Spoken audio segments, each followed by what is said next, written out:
6-7 శ్లోకాలు చూడండి. సృష్ట్వా జగత్ సకలమేవమశేషకర్తా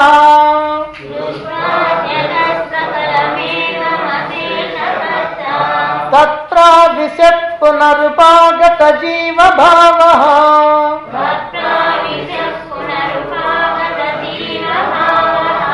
విస్మృత్య సత్య సుఖబోధమయ స్వరూపం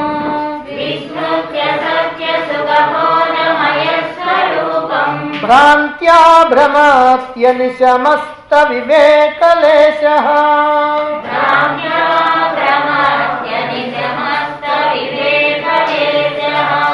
ఇత్థం ప్రమాదవశతః పరిముహ్యమానః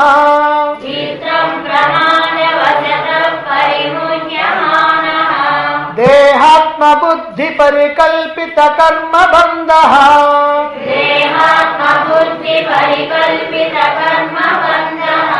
స్వర్గాది భోగ గమనాగమనాతి భిన్నః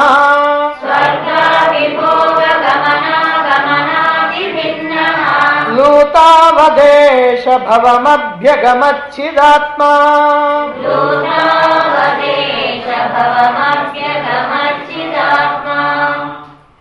దేవుడు జీవుడు ఎలా అయ్యాడు, ఈ సమస్తమైనటువంటి సృష్టి ఎలా ప్రారంభమైంది, ఈ ప్రపంచం ఎలా ఏర్పడింది అనేటువంటి విషయాన్ని అంతకుముందు చెప్పుకున్నాం.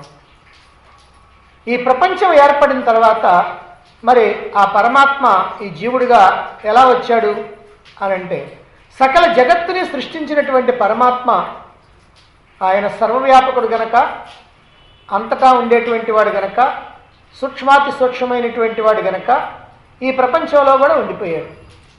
అలా ఉండిపోయి తిరిగి మళ్ళీ మళ్ళీ ఈ జీవభావాన్ని పొందుతూ ఉన్నాడు. ఎప్పుడైతే ఆ పరమాత్మ ఆత్మస్వరూపంగా ఈ ఉపాధుల్లో కూర్చోవటం జరిగిందో వాటితో తాదాత్మ్యం చెందటం జరిగింది. ఎప్పుడైతే తాదాత్మ్యం చెందటం జరిగిందో తన యొక్క సచ్చిదానంద స్వరూపాన్ని మర్చిపోవటం, తన వివేకాన్ని అంటే బుద్ధిలో ఉన్నటువంటి తెలివిని పోగొట్టుకోవటం, దానివల్ల భ్రమ, ఆ భ్రాంతి చేత నిత్యము కూడా ఈ ప్రపంచంలో తిరుగాడుతూ ఉన్నాడు. ఏ అవసరం లేదు ఆయనకి. కానీ తన స్వరూపాన్ని తాను మర్చిపోవటం వల్ల, తన ఆనంద స్వరూపాన్ని మర్చిపోవటం వల్ల ఆ ఆనందం కోసమని ఈ ప్రపంచంలో వెతుకుతూ అలా తిరుగాడుతూ ఉన్నాడు. సుఖం కోసమని, అవసరాల కోసమని, భోగాల కోసమని, ప్రపంచంలో ఉన్నటువంటి విషయాల కోసం రకరకాలైనటువంటి కర్మలు చేస్తూ ఆ కర్మల వల్ల వచ్చేటువంటి కర్మ ఫలితాలను బట్టి ఈ జనన మరణ చక్రంలో, ఈ జన్మమరణ రూప సంసార బంధంలో ఆయన ఇరుక్కుపోయాడు. స్వర్గాది సుఖాలు కావాలనుకుంటున్నాడు. అందుకని పైకి కిందికి పైకి కిందికి తిరుగాడుతూ ఉన్నాడు.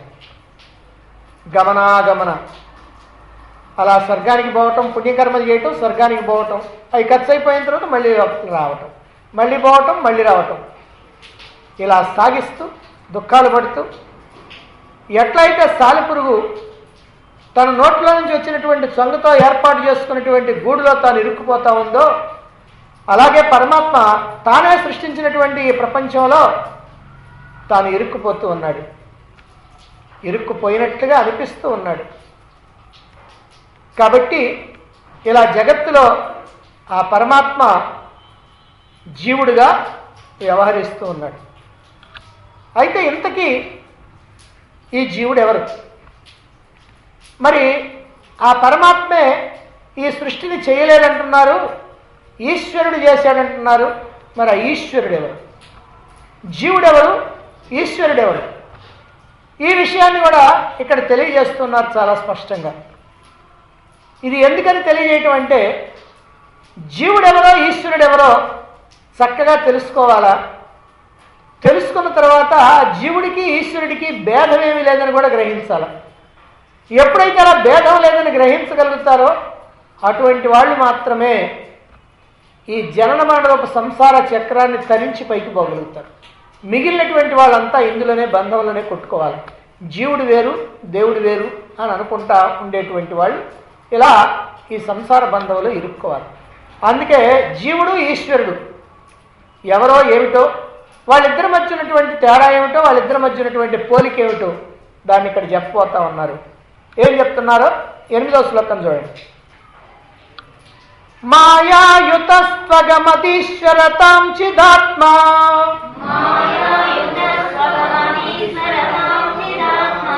చావిద్యయా యుగ భవద్ధృత జీవ భావః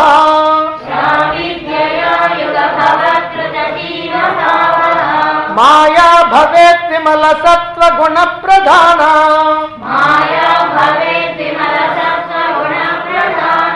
ప్రోక్తామలాపిహిత సత్వ గుణాత్వ విద్యా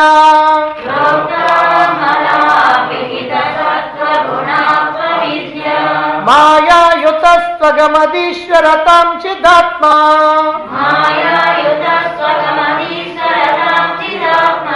చావిద్యయా యుగ భవద్ధృత జీవ భావః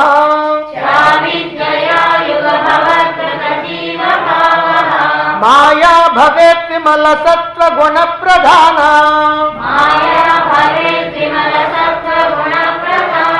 ప్రోక్తామలాపిహిత సత్వ గుణాత్వ విద్యా.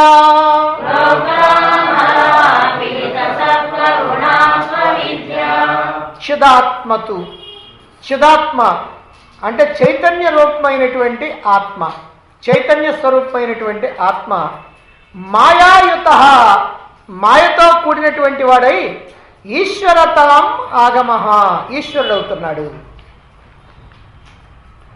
పరమాత్మ, చైతన్య రూపాత్మ అంటే పరమాత్మే. పరమాత్మ మాయతో కూడినటువంటి వాడే ఈశ్వరుడు అవుతున్నాడు. ఇంతకుముందే చెప్తున్నాం ఈ మాట. పరమాత్మ ఎలా చేస్తున్నాడండి ఈ సృష్టి అని అంటే, పరమాత్మ ఏం చేసేవాడు కాదు కదా, ఆయన అకర్త కదా, మరి ఆయన ఎందుకు చేస్తాడు అని అంటే ఆయన స్వయంగా చేయటం లేదు, కానీ మాయా ప్రభావంతో చేస్తున్నాడు అని. మాయ అంటే ఏమనుకున్నాం? సమిష్టి కారణ శరీరం అని అనుకున్నాం. అంటే సమిష్టి కారణ శరీరం అంటే వాసనలు, అందరి యొక్క వాసనలు ఒక్కచోట కూడి ఉన్నాయి అన్నమాట. అంటే ఈ వాసనలు, ఈ మాయ ప్రేరేపించడం వల్ల ఇక్కడ ఈ జగత్ సృష్టి జరుగుతూ ఉంది. అయితే ఇప్పుడు ఎవరు చేస్తున్నది? మాయతో కూడినటువంటి పరమాత్మ. మాయతో కూడినటువంటి పరమాత్మని ఏమన్నాం? ఏ పేరుతో పిలుస్తున్నాం? ఈశ్వరుడు అంటున్నాం. అదే విషయం ఇక్కడ చెప్తున్నారు. ఆత్మస్వరూపమైనటువంటి చిదాత్మస్వరూపం అంటే చైతన్య రూపం ఆ పరమాత్మ మాయాయుత, మాయతో కూడినటువంటి వాడై ఈశ్వరతాం ఆగత అవగతమా, ఈశ్వరుడు అవుతా ఉన్నాడు. అవిద్యయాయు, అవిద్యతో కూడినప్పుడు ఆ పరమాత్మే ధృత జీవభావ, జీవభావాన్ని స్వీకరించినటువంటి వాడు అంటున్నాడు. అంటే మాయతో కూడితేనేమో పరమాత్మ ఈశ్వరుడు అవుతున్నాడు, మాయతో కూడితే. అవిద్యతో కూడి ఉంటే జీవుడు అవుతున్నాడు. అంటే ఇంతకీ జీవుడు ఎవరన్నమాట? అసలెవరు? పరమాత్మే. మరి ఈశ్వరుడు ఎవరు? పరమాత్మే. ఇదేమో సామ్యం, అంటే రెండిట్లో ఉన్నటువంటి సామ్యం అది. ఈశ్వరుడు పరమాత్మే, జీవుడు పరమాత్మే. అయితే తేడా ఏమిటి? మాయతో కూడుకున్నప్పుడేమో ఈశ్వరుడు అంటున్నాం, అవిద్యతో కూడుకున్నప్పుడు అంటే అజ్ఞానంతో కూడుకున్నప్పుడేమో జీవుడు అంట. అయితే ఇప్పుడు ఆ మాయ అవిద్య ఈ రెండు పదాలు ఉన్నాయి. ఏమిటా మాయ అంటే ఏమిటి, అవిద్య అంటే ఏమిటి? అది కూడా యథార్థంగా తెలుసుకోవాలి. మనకి మామూలుగా తెలుసు, అవిద్య అంటే అజ్ఞానం అంటాం, మాయ అంటేనేమో కారణశరీరం అంటాం. అది కరెక్ట్ కాదు. కరెక్ట్ కాదనంటే అసలు యథార్థంగా దాని యొక్క అర్థం అదే. కానీ ఇక్కడ మాత్రం ఆ రెండింటికి ఉన్నటువంటి ఆ భేదం ఏమిటో మనం సరిగ్గా తెలుసుకోవాలి. దానికోసం ఇక్కడ చెప్తున్నారు. విమల సత్వ గుణ ప్రధాన, విమల సత్వ గుణ ప్రధాన అంటే శుద్ధ సత్వంతో గనక ఉంటే మాయా భవేత్, మాయ అవుతుంది. అంటే ఈ కారణ శరీరం ఏదైతే ఉందో ఇది శుద్ధ సత్వంతో ఉన్నప్పుడు, శుద్ధ సత్వంతో ఉన్నప్పుడు దాన్ని మాయా అన్నారు. మలాపిహిత సత్వగుణాత్ అంటే మలినంతో కూడినటువంటి సత్వగుణం, అంటే మలిన సత్వం అంటారు దీన్ని, లేదా మలినంతో కూడిన సత్వగుణం అంటారు. దాంతో ఉంటే అవిద్యా ప్రోక్తా, అవిద్య అంటారు. అంటే ఇంతకీ ఏమిటయ్యానంటే శుద్ధ సత్వగుణంతో ఉంటేనేమో మాయ అన్నారు, మలిన సత్వగుణంతో ఉంటేనేమో అవిద్య అన్నారు. ఏమిటుండేది? ఆ కారణ శరీరం. ఇది దీంట్లో చెప్పింది ఏమిటంటే జీవుడు ఈశ్వరుడు ఇద్దరు కూడా పరమాత్మే. కాకపోతే మాయతో పుడితేనేమో ఈశ్వరుడు అన్నారు, అవిద్యతో కూడి ఉంటేనేమో జీవుడు అన్నారు. సరే, మాయా అవిద్య ఈ రెండింటికి మధ్య తేడా ఏమిటండి? రెండు కారణ శరీరాలే, రెండు కారణ శరీరమే. కారణ శరీరమే ఇక్కడ అవిద్య అంటాం, కారణ శరీరమే అక్కడ మాయ అంటాం. పరమాత్మ దగ్గరికి వస్తే మాయ అంటున్నాం, ఇక్కడికి వస్తే అవిద్య అంటున్నాం. మరి అక్కడికి ఇక్కడికి తేడా ఏంటంటే అక్కడేమో సమిష్టి, ఇక్కడేమో వ్యష్టి. అంటే సమిష్టి కారణ శరీరం, సమిష్టి కారణ శరీరం ఏమో మాయ, వ్యష్టి కారణ శరీరం ఏమో అవిద్య. ఎందుకు ఇట్లా అయిందనంటే సమిష్టి కారణ శరీరం ఏమో శుద్ధ సత్వం, ఇదిగో వ్యష్టి కారణ శరీరం మలిన సత్వం. ఇది మనకి ఈ శ్లోకంలో చెప్తున్నటువంటి విషయం. దేవుడు జీవుడు ఎందుకు అవుతున్నాడు, ఎందుకు ఇక్కడ ఇరుక్కుపోతున్నాడు అనే విషయాన్ని ఇంతకుముందు 6-7 శ్లోకాల్లో మనం చెప్పుకోవటం జరిగింది. అయితే జీవుణ్ణి ఆకర్షించి ఇరికించేటువంటి ఈ నామరూప జగత్తుని ఎవరు సృష్టిస్తున్నారు? దాన్ని ఈశ్వరుడు సృష్టిస్తున్నాడు అని చెప్పుకున్నాం. అయితే ఆ జీవుడి యొక్క రాకపోకల్ని ఒక నియమం ప్రకారం ఎవరు నడిపిస్తున్నారు? అదిగో దాన్నే ఇక్కడ ఈ శ్లోకంలో తెలియజేస్తున్నారు. దీన్ని చక్కగా అర్థం చేసుకోవాలని అంటే పరమాత్మ ఎప్పుడూ నిశ్చలంగా, నిర్మలంగా, నిర్వికారంగా, ఆనంద స్వరూపంగా, ఏ మార్పులు లేకుండా ఆనంద స్వరూపంగా ఉంటాడు. ఆయనకి సృష్టి చేయాల్సినటువంటి అవసరం లేదు, సృష్టి చేయాలనేటువంటి సంకల్పం కూడా లేదు. కానీ పూర్వ సృష్టిలో ఉన్నటువంటి జీవుళ్ళందరూ కూడా దేహాలు విడిచిపెట్టేసి ప్రళయకాలంలో అవ్యక్తంలో ఉంటారు. పూర్వ సృష్టిలో ఉన్నటువంటి జీవుళ్ళంతా స్థూల దేహాలను వదిలిపెట్టేసి వాళ్ళు అవ్యక్తంలో ఉంటారు. ఆ జీవుళ్ళు సంపాదించుకున్నటువంటి వాసనలు సమిష్టిగా అవ్యక్తంలో ఉన్నాయి. ఆ వాసనలన్నీ కూడా 3 గుణాలు ఉంటాయి. ఏమిటవి? సత్వ, రజస్, తమో గుణాలు. వాసనలు ఎప్పుడు కూడా 3 గుణాలతోటి కూడుకొనే ఉంటాయి. అయితే ఇవి సమిష్టిగా ఉన్నప్పుడు, ఈ వాసనలన్నీ సమిష్టిగా ఉన్నప్పుడు అది శుద్ధ సత్వగుణంతో ఉంటాయి. శుద్ధ సత్వగుణం ప్రధానంగా ఉంటుంది. అదే వాసనలు వ్యష్టిగా ఉన్నప్పుడు, అంటే విడివిడిగా ఉన్నప్పుడు, అప్పుడేమో రజో తమో గుణాల చేత ఆ సత్వగుణం మలినమై ఉంటుంది. అక్కడ రజో తమో గుణాలు అణిగిపోయి సత్వగుణం శుద్ధంగా ఉంటుంది. అది వ్యష్టికి వచ్చినప్పటికల్లా, అంటే విడివిడిగా వచ్చినప్పటికల్లా ఈ సత్వగుణం కాస్త మలినం అవుద్ది. ఇది ఇక్కడ జరుగుతున్నటువంటి విషయం. శుద్ధ సత్వగుణం ప్రధానంగా ఉన్నటువంటి సమిష్టి వాసనల్ని మాయా అన్నారు. మలిన సత్వగుణం ప్రధానంగా ఉన్నటువంటి వ్యష్టి వాసనల్ని అవిద్య అన్నారు. సమిష్టి వాసనలేమో మాయ, వ్యష్టి వాసనలేమో అవిద్య. ఇంతకుముందు కూడా సమిష్టి వాసనలు మాయ అన్నాం, కానీ ఇప్పుడు దానికి ఇంకొక విషయం చేర్చాం. ఏంటంటే శుద్ధ సత్వం, దాని గుణం శుద్ధ సత్వం అని. మాయతో కూడినటువంటి చైతన్యాన్నేమో ఈశ్వరుడు అన్నారు, అవిద్యతో కూడినటువంటి చైతన్యాన్నేమో జీవుడు అన్నారు. ఈశ్వరుడేమో సర్వశక్తివంతుడు, లోకాలన్నిటికీ ప్రభు, అధిపతి. ఈ లోకాలన్నిటినీ సృజించేవాడు, నడిపేవాడు, లయం చేసేవాడు. అంటే ఈశ్వరుడు సృష్టి, స్థితి, లయకారకుడు. అంటే అన్నీ ఆయనే చేసేది. పరమాత్మ ఏం చేయడు, ఆయన మేలకుడు కూర్చుంటాడు. ఆ పరమాత్మ ఇదిగో ఎప్పుడైతే ఈ మాయతో కూడి ఉన్నాడో, ఆ మాయతో కూడి ఉన్నప్పుడు ఈ ప్రపంచాన్ని సృష్టిస్తుంటాడు, పోషిస్తుంటాడు, లయం చేస్తూ ఉంటాడు.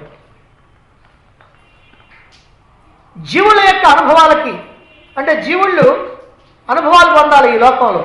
ఆ అనుభవాలు పొందడానికి కావాల్సినటువంటి విషయాలను కూడా సృష్టిస్తూ ఉంటాడు. విషయాలను సృష్టించడమే కాదు, ఆకర్షణ కూడా కలిగిస్తూ ఉంటాడు. జీవుడు చేసేటువంటి కర్మలకి తగినటువంటి ఫలితాలను అందించేది కూడా ఈశ్వరుడి.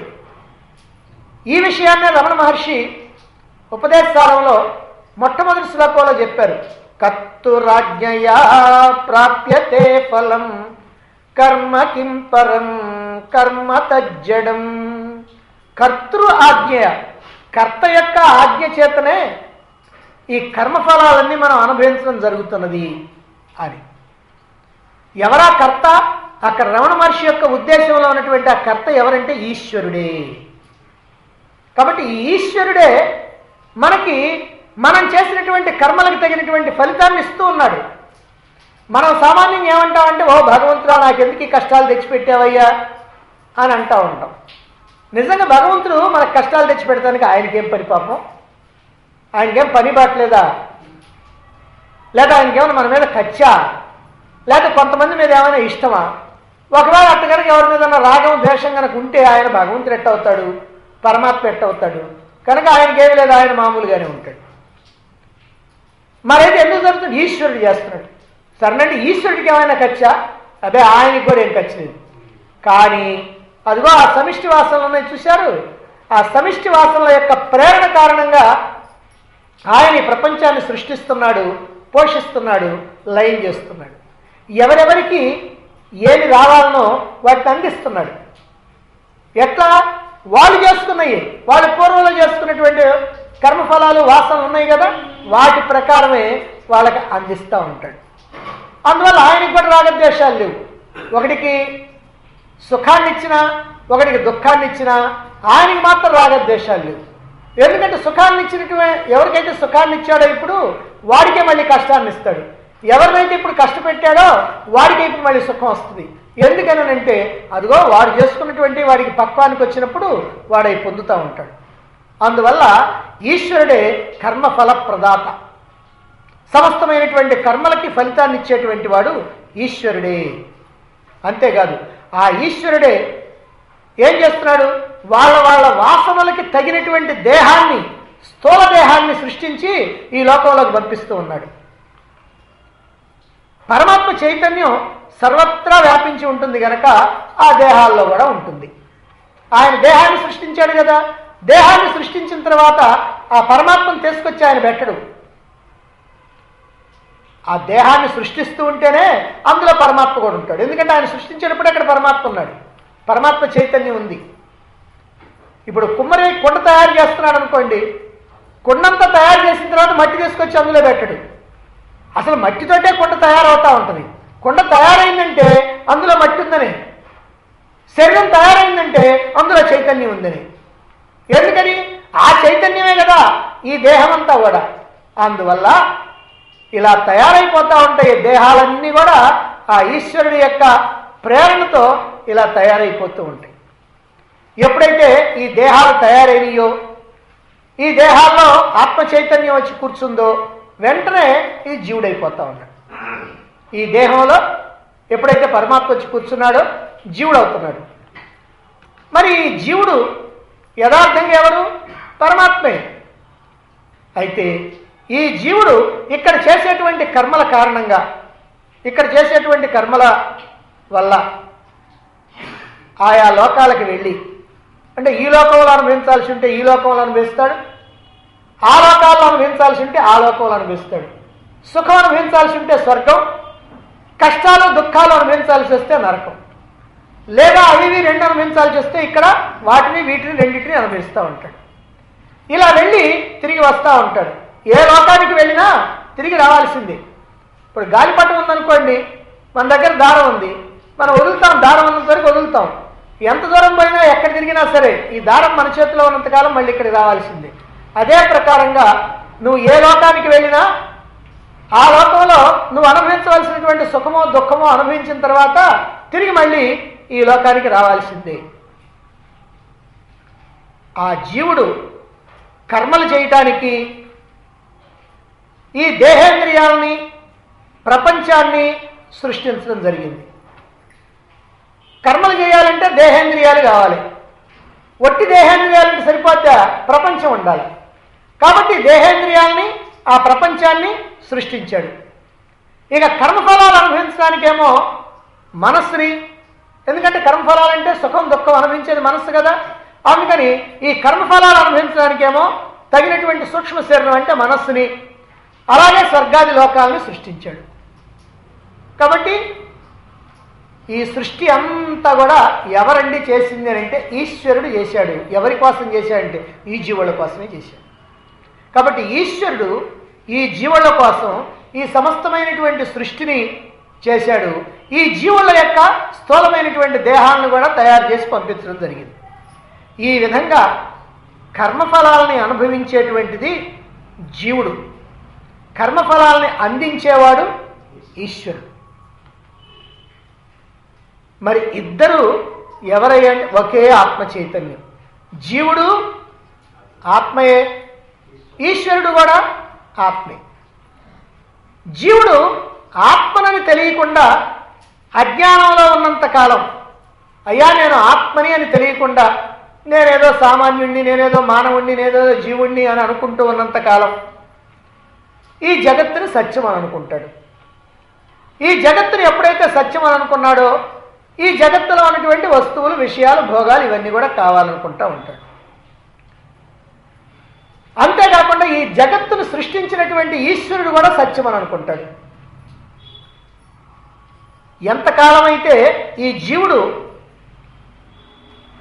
తాను పరమాత్మను అనేటువంటి జ్ఞానం లేకుండా ఉంటాడో అంతకాలము అతనికి ఈ ప్రపంచం సత్యం, ఈ ప్రపంచాన్ని సృష్టించి ఇచ్చినటువంటి ఈశ్వరుడు కూడా సత్యం.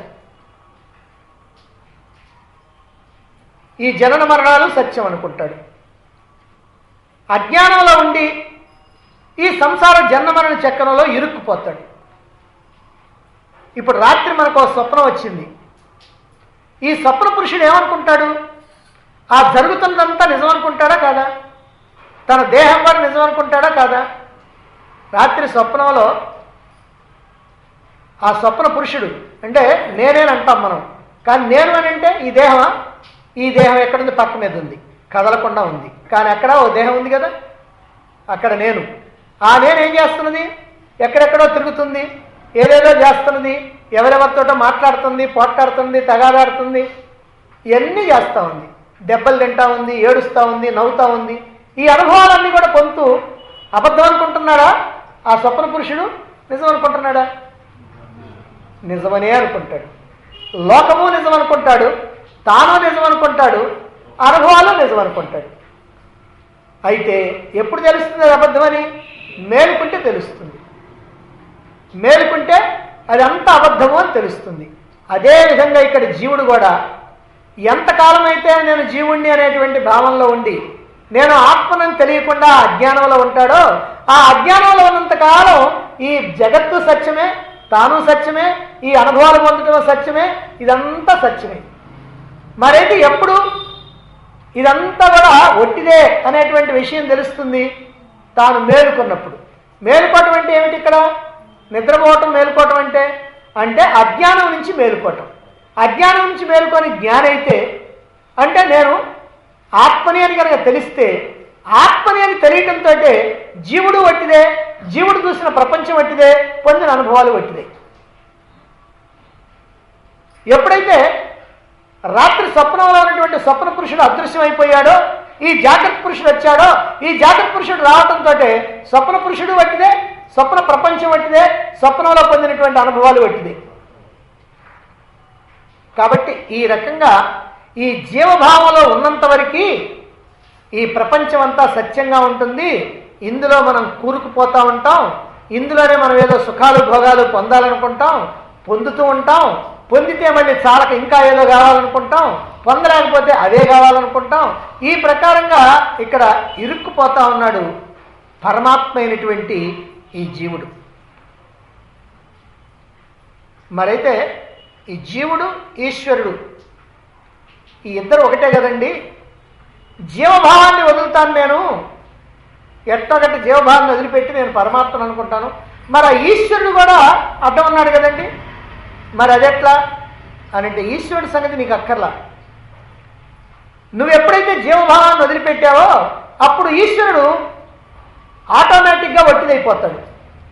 ఇప్పుడు నానే మనం చెప్తున్నాం, రాత్రి స్వప్నంలో అన్నీ నిజం అనుకున్నాం, స్వప్న ప్రపంచం నిజం అనుకున్నాం. ఎప్పుడైతే మేలుకున్నావో ఆ స్వప్న ప్రపంచం వట్టిదైపోయింది. దానికోసం నువ్వేం కృషి చేయక్కర్లా.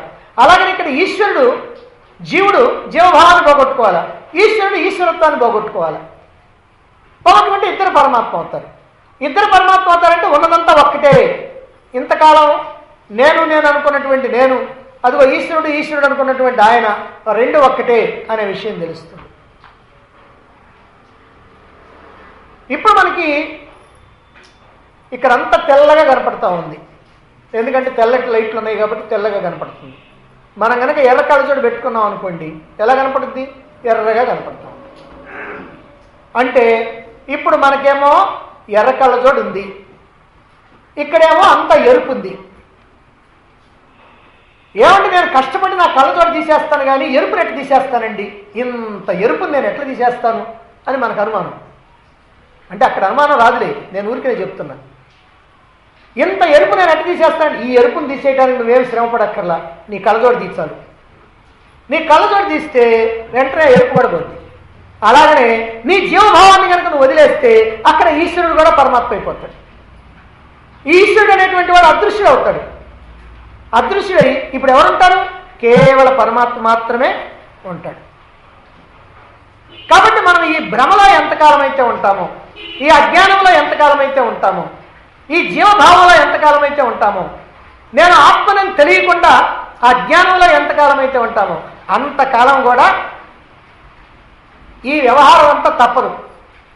ఈ జీవుడు, ఆ ఈశ్వరుడు, ఈ ప్రపంచము, ఈ ప్రపంచంలో అనుభవాలు ఇవన్నీ కూడా తప్పవు. అయితే ఏమైందండి? ఉంటే ఉన్నాయండి అనుకుందామా? ఉంటే ఉన్నాయండి అంటే మనకు అంత సుఖంగా ఉంటే బాగానే ఉండేది. కానీ అట్లా కాదే, దుఃఖాలు కూడా వస్తున్నాయే, కష్టాలు వస్తున్నాయే, బాధలు వస్తున్నాయే, అలజడులు వస్తున్నాయే, అశాంతి వస్తున్నదే, రోగాలు వస్తున్నాయే, రుష్టులు వస్తున్నాయే. ఎట్లా? అందుకని ఇవన్నీ లేకుండా పోవాలంటే ఈ మొత్తం లేకుండా పోవాలి. ఈ మొత్తం లేకుండా పోవాలి అంటే నువ్వు పరమాత్మ కావాలి. నువ్వు పరమాత్మ కావడం అంటే నీ జీవభావం పోవాలి, నీ భ్రమ పోవాలి, నీ అజ్ఞానం పోవాలి. మరి ఎట్లా? ఈ భ్రమ ఎందుకు? అసలు ఒక్కడే అయినటువంటి దేవుడు అనేకంగా ఎలా కనపడతా ఉన్నాడు? ఇప్పుడు పరమాత్మ ఒక్కడే అని చెప్పుకుంటున్నాం, దేవుడు ఒక్కడే, పరమాత్మ ఒక్కడే అని చెప్పుకుంటున్నాం. కానీ ఇక్కడ అనేకంగా ఎందుకు కనపడుతున్నారు? మనం ఏమంటున్నాం? లోపల పరమాత్మ ఉన్నాడు, బయట పరమాత్మ ఉన్నాడు. అంటే ఇక్కడో పరమాత్మ అక్కడో పరమాత్మ ఉన్నాడా? ప్రపంచంలో పరమాత్మ ఉన్నాడు, ప్రపంచానికి వెలుపల పరమాత్మ ఉన్నాడు. అంటే ఇక్కడ ఆయన అక్కడ ఆయన ఉన్నాడా? సరే, నువ్వు పరమాత్మే, ఆయన పరమాత్మే, ఈయన పరమాత్మే, అప్పుడు చాలామంది పరమాత్మలు ఉన్నారా? ఇంతకీ పరమాత్మ ఒక్కడా? ఎంతమంది? సరే, ఒక్కడే కనుకైతే ఇలా ఎందుకు విభిన్నంగా కనపడతా ఉన్నారు? ఏ పని చేయనటువంటి పరమాత్మ, ఏమి చేయాల్సినటువంటి అవసరం లేనటువంటి పరమాత్మ ఏవో పనులు చేస్తున్నట్టుగా ఎందుకుంటున్నాడు అనేటువంటి విషయాన్ని తర్వాత శ్లోకంలో చెప్పబోతున్నారు. 9వ శ్లోకం చూడండి.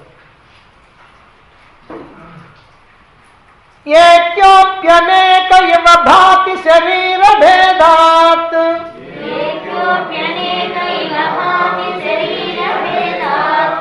ఆత్మా ఘటాది గత భేద వశాద్వి యద్వత్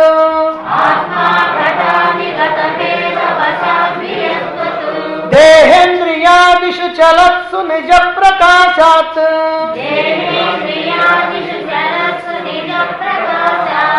పూర్ణోపి నిశ్చలతరోపి వికారవద్వత్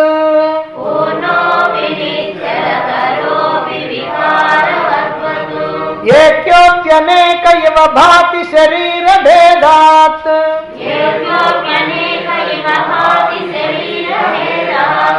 ఆత్మా ఘటాది గత భేద వశాద్వి యద్వత్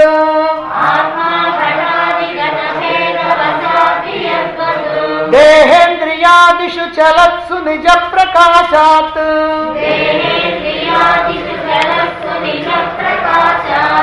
పూర్ణోపి నిశ్చలతరోపి వికారవద్వత్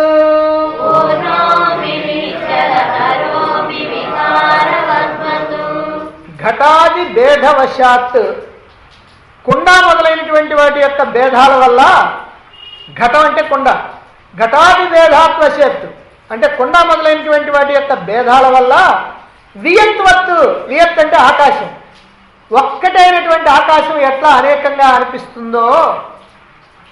ఇక్కడ కుండలు చాలా తీసుకొచ్చి పెట్టామనుకోండి, ప్రతి కుండలో ఆకాశం ఉందా లేదా? ఆకాశం అంటే ఖాళీ ప్రదేశం, ప్రతి కుండలో ఉంది. అందువల్ల ఈ కొండలో ఆకాశం ఉంది, ఆ కొండలో ఆకాశం ఉంది, ఆ కొండలో ఆకాశం ఉంది, ఆ కోజాలో ఆకాశం ఉంది, గ్లాసులో ఆకాశం ఉంది, ఈ చెంబులో ఆకాశం ఉంది అని అంటే ఇప్పుడు ఆకాశాలు ఎన్ని ఉన్నాయి? చాలా అయిపోయింది. కాబట్టి కుండలు, అనేకమైనటువంటి కుండలు ఉంటే ఆ కుండల్లో ఉన్నటువంటి భేదాల కారణంగా ఆకాశం ఎలా అనేకంగా అయినట్టుగా మనకు అనిపిస్తూ ఉంటుందో, ఒక్కటైనటువంటి ఆకాశం అలా అనేకంగా అనిపిస్తూ ఉంటుందో, శరీర భేదాత్ ఇక్కడ ఉన్నటువంటి శరీరాలు, అనేకమైనటువంటి శరీరాలు ఉన్నాయి.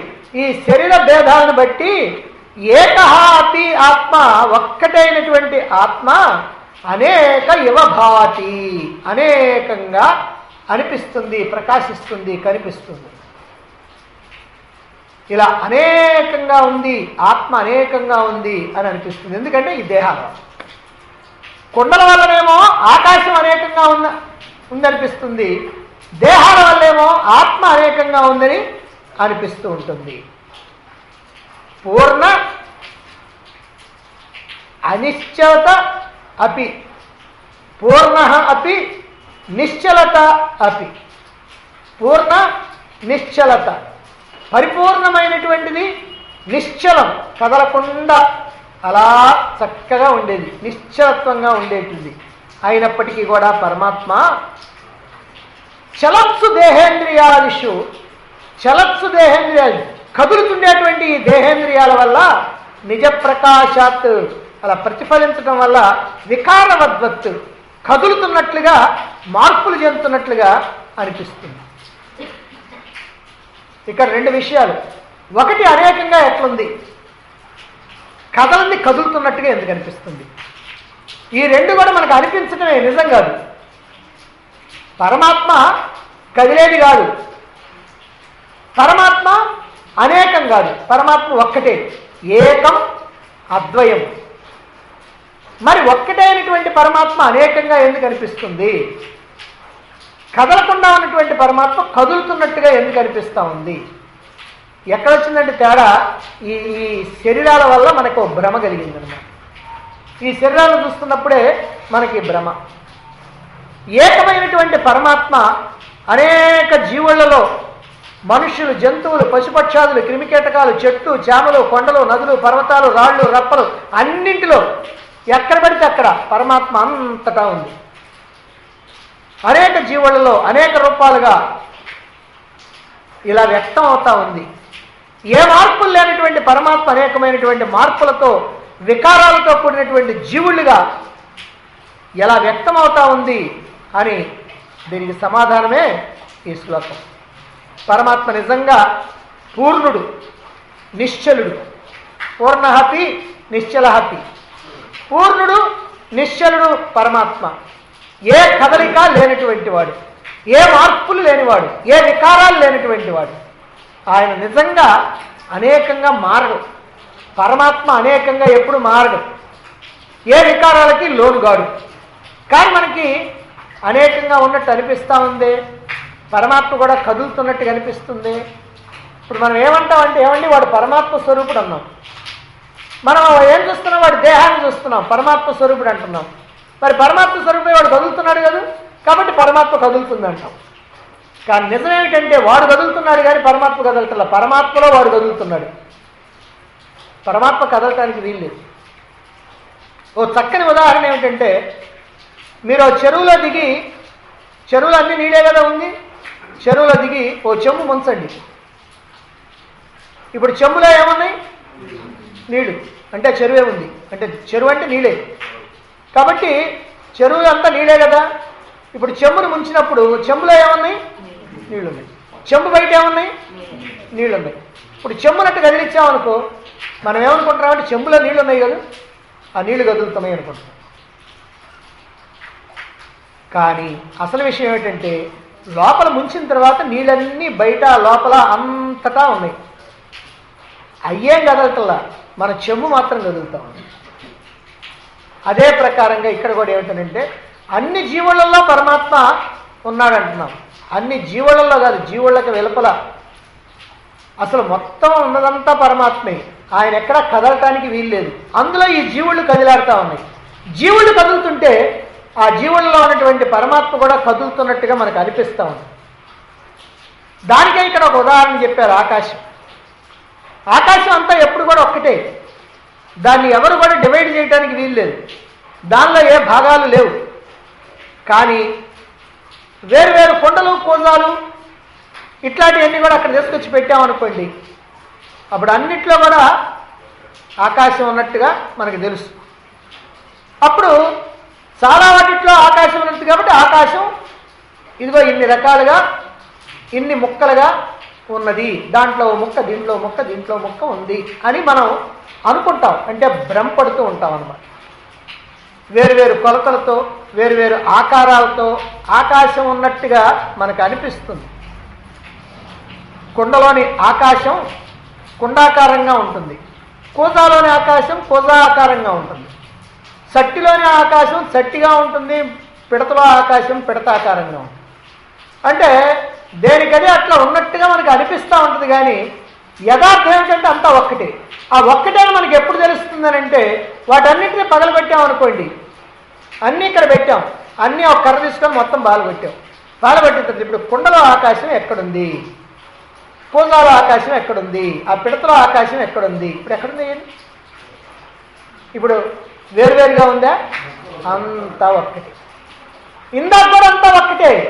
మనం దీన్ని చూస్తున్నంతసేపు భ్రమపడుతున్నాం కానీ అంతా ఒక్కటే. అలాగనే ఈ దేహాన్ని చూస్తున్నంతకాలం మనం భ్రమపడుతున్నాం. ఇక్కడ ఈ దేహం ఉన్నది కాబట్టి ఈ దేహం లోపల ఆత్మ ఉన్నది, ఈ దేహం కదిలితే అది కూడా కదులుతుంది అని అనుకుంటున్నాం.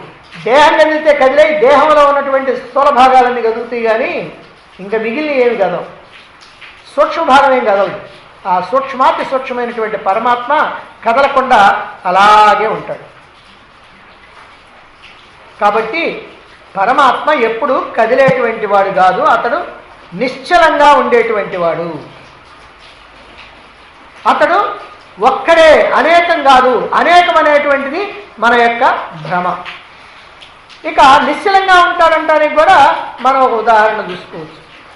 ఒక్కటైనటువంటి ఆత్మ ఈ శరీరాల దృష్టితో చూసినప్పుడు ఒక్కొక్క శరీరంలో ఒక్కొక్క ఆత్మ ఉన్నదనే భ్రమ కలుగుతుంది. శరీరం కదిలినప్పుడు ఆత్మ కూడా కదిలింది అనేటువంటి ఆలోచన వస్తుంది. పుట్టిన దగ్గర నుంచి సరిపోయేంత వరకు జీవులలో అనేకమైనటువంటి మార్పులు వస్తాయి. శరీరం పెరుగుతూ ఉంటుంది, మార్పులు చెందుతూ ఉంటుంది. అలాగనే ఆ ఉన్నటువంటి అందచందాలు మారిపోతూ ఉంటాయి. కొంతకాలానికి శరీరం కాస్త శిథిలం అవుతూ ఉంటుంది, కొంతకాలానికి రోగగ్రస్తం అవుతూ ఉంటుంది, కొంతకాలానికి అసలు పని చేయకుండా పోతూ ఉంటుంది. అయితే ఇవన్నీ ఏమిటంటే వికారాలు, మార్పులు. ఈ వికారాలన్నీ కూడా దేనికి సంబంధించినవి? శరీరానికి సంబంధించినవి మాత్రమే. కానీ పరమాత్మకు మాత్రం ఏమీ లేవు. పిల్లవాడిగా ఉన్నప్పుడైనా, యువకుడుగా ఉన్నప్పుడైనా, వృద్ధుడిగా ఉన్నప్పుడైనా అన్ని సందర్భాల్లో అందులో ఉన్నటువంటి పరమాత్మ ఒక్కటే. దాంట్లో మాత్రం ఏం తేడా లేదు. అయితే వీటిట్లో ఉన్నటువంటి వికారాలు దాని మీద ఆరోపిస్తున్నాం, వీటి యొక్క కదలికల్ని దాని మీద ఆరోపిస్తూ ఉన్నాం. పైన సూర్యబింబం ఉంది, కింద మనం ఏం చేస్తున్నామనంటే నీరు అక్కడ ఏర్పాటు చేసాం, ఓ బకెట్లో నీరు ఏర్పాటు చేసాం. ఇప్పుడు ఆ సూర్యబింబం దాంట్లో పడుతుంది కదా, ఇప్పుడు ఆ నీటిని అట్లా కదిలించండి, లేదా గాలి పెట్టి అదే కదులుతూ ఉందనుకోండి, ఇప్పుడు ఆ బింబం ఏమవుతుంది? అలా అలా కదులుతున్నట్టుగా ఉంటుంది, అలా అలా విరిగిపోతున్నట్టుగా కూడా ఉంటుంది. అయితే నిజంగా విరిగిపోద్ది ఆ బింబం? నిజంగా కదులుతుందా బింబం? కదలటలా. కానీ మనకు మాత్రం ఖచ్చితంగా కదులుతున్నట్టే అనిపిస్తుంది. కానీ నిజంగా సూర్యబింబం మాత్రం ఏమీ కదలదు, అది అలాగనే ఉంటుంది. అది అలాగనే ఉంటుంది కానీ నీటి యొక్క కదలిక వల్ల మనకు అది కూడా కదులుతున్నట్టుగా అనిపిస్తుంది. అలాగే దేహేంద్రియాల యొక్క కదలిక వల్ల ఆత్మ కూడా కదులుతున్నట్టుగా అనిపిస్తుంది. కదులుతున్నటువంటి బస్సులో నువ్వు నిశ్చలంగా కూర్చున్నావు, కదులుతున్నటువంటి బస్సులో పోతుంది బస్సు, నువ్వు మాత్రం నిశ్చలంగా కూర్చున్నావు, హాయిగా నిద్రపోయావు. లేకపోతే అయితే నీకు కదులుతున్నట్టు అనిపిస్తుంది కానీ నువ్వు కదలతల్లా. మరి కదులుతుంది ఎవరనంటే బస్సు. నువ్వు చిలకలూరుపేటలో ఎక్కావు, గుంటూరు వెళ్తుంది బస్సు, నువ్వు గుంటూరులో దిగావు. గంట సేపు అయిన తర్వాత నువ్వేమైనా అడుగులేసావా? 4 అడుగులు ఏమీ ఇలా. నువ్వు మేలకుండా కూర్చున్నావు. ఇక్కడేమో చిలకలూరుపేట, అక్కడేమో గుంటూరు. మరి ఎవరంటే అక్కడికి తీసుకెళ్ళింది? ఈ దేహం తీసుకెళ్ళిందా? కాదు, ఆ బస్సు తీసుకెళ్ళింది. కాబట్టి కదిలేది ఆ బస్సే కానీ ఈ దేహం కాదు. అలాగనే ఇక్కడ కదిలేది దేహమే కానీ ఆత్మ కాదు. ఆత్మ ఎప్పుడు కూడా అలాగా ఉండిపోతుంది. అంటే దీన్ని బట్టి మనకి ఏమర్థమవుతుందంటే పరమాత్మ ఎప్పుడు కూడా ఏకం, అనేకత్వం అనేటువంటిది లేనే లేదు.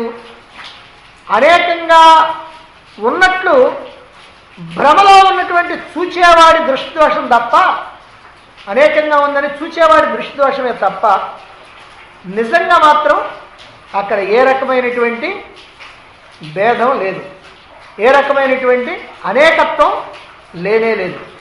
అలాగనే పుట్టడం, పెరగటం, మార్పు చెందటం, కృషించడం, నశించడం ఇవన్నీ కూడా దేహాదులకే కానీ ఆత్మకేమీ లేవు.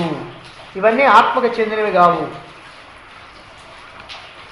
ఇది ఇంతవరకు ఇది ఉపోద్ఘాతం లాంటిది. ఇంతవరకు చెప్పినటువంటి ఈ 9 శ్లోకాలు ఉపోద్ఘాతం లాంటివి. ఎందుకనంటే ఇంతవరకు ప్రపంచాన్ని గురించి, ప్రపంచం యొక్క సృష్టిని గురించి, జీవుడి యొక్క సృష్టిని గురించి ఇదంతా ఎలా వచ్చిందో చెప్తూ దీని అసలు స్వరూపం ఏమిటో చెప్పారు. ఏమిటంటే పరమాత్మే. ఇది మనం గుర్తుంచుకోవాలి. ఆ స్థితికి చేరాలి. చేరటం ఇక్కడి నుంచి మొదలు పెడుతున్నావు. అంటే అయ్యా నువ్వు జీవుడు అనుకుంటున్నావు, నువ్వు పరమాత్మవే. కదులుతున్నాను అనుకుంటు నువ్వు కదలటం లేదు. పరమాత్మ అయినటువంటి నువ్వు కదలటం లేదు. ఈ దేహం కదులుతూ ఉంది. అనేకత్వం అనుకుంటున్నావు, అనేకత్వం దేహానికే ఉంది కానీ నీకు లేదు. వికారాలు దేహానికి ఉన్నాయి కానీ నీకు లేవు. కాబట్టి నువ్వెవరివి? నువ్వు పరమాత్మవే అనేటువంటి విషయాన్ని రూఢి చేయటం కోసమని, అంటే మనం అందుకోవాల్సినటువంటి లక్ష్యాన్ని తెలియజేయటం కోసం అని చెప్పి ఇంతవరకు ఈ 9 శ్లోకాల్లో మొత్తం విషయం అంతా కూడా చెప్పటం జరిగింది.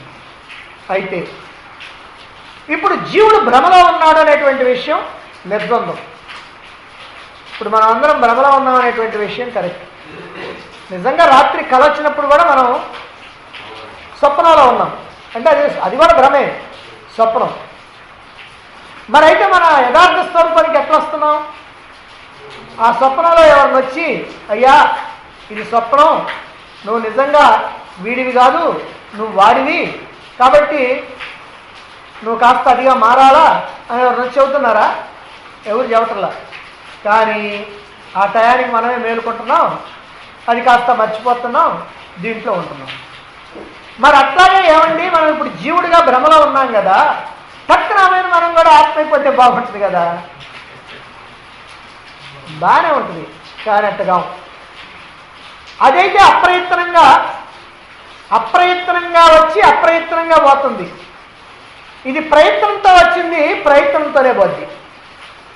నువ్వు జీవుడు ఎందుకయ్యావు? నువ్వు పరమాత్మగా ఉండాల్సినటువంటి నువ్వు ఎందుకు జీవుడు అయ్యావు? అజ్ఞానం వల్ల. ఎట్లా సంపాదించుకున్నావు ఈ అజ్ఞానాన్ని, ఈ అవిద్యని, ఈ అజ్ఞానాన్ని? నువ్వే కష్టపడి సంపాదించుకున్నావు. ఎన్నో జన్మల్లో కష్టపడి సంపాదించుకుంటావు. కాబట్టి కష్టపడి సంపాదించుకున్నటువంటి ఆ జ్ఞానాన్ని కష్టపడి నువ్వు పోగొట్టుకోవాలంటే జ్ఞానం కావాలి. కానీ నిద్రపోయావే, ఆ నిద్రపోయినప్పుడు వచ్చినటువంటి కళ ఉండే, అది నువ్వేం కష్టపడి తయారు చేసుకోవాలి. అది అప్రయత్నంగా వచ్చింది, అప్రయత్నంగానే పోతుంది. అయితే ఇప్పుడు ఈ భ్రమని ఎట్లా పోగొట్టుకోవాలా? ఈ భ్రమని పోగొట్టుకునేటువంటి మార్గం ఏమిటి? ఈ భ్రమలో ఉన్నటువంటి వాడు ఎప్పుడు కూడా జీవుడిగా ఇలా ఉండాల్సిందేనా? ఇలా జన్మమరణపు సంసార చక్రంలో ఇరుక్కోవాల్సిందేనా? ఇలా కష్టాలు దుఃఖాలు పడుతూ ఉండాల్సిందేనా? ఈ అజ్ఞానంలో ఇదే అంతా నిజం అనుకొని ఈ ప్రపంచం అంతా సత్యం అనుకొని ఈ ధన సంపాదనలో, ఈ సంపదలు పోగు చేసుకోవటంలో, ఈ కీర్తి ప్రతిష్టల కోసం, దేనికోసం ఇలా జీవితం అంతా కష్టపడి ఏదో ఒక నాటికి ఏమీ తెలియనటువంటి వాడిలాగా అలా వెళ్ళిపోవాలా? ఇదేనా మానవుడికి ఉన్నటువంటి మార్గం? లేదా ఏదైనా ఉత్తమోత్తమైనటువంటి మార్గం ఉందా? జీవితాన్ని తరింపజేసుకోవడానికి ఏదైనా మార్గం ఉందా? ఎలా అనేటువంటి విషయాన్ని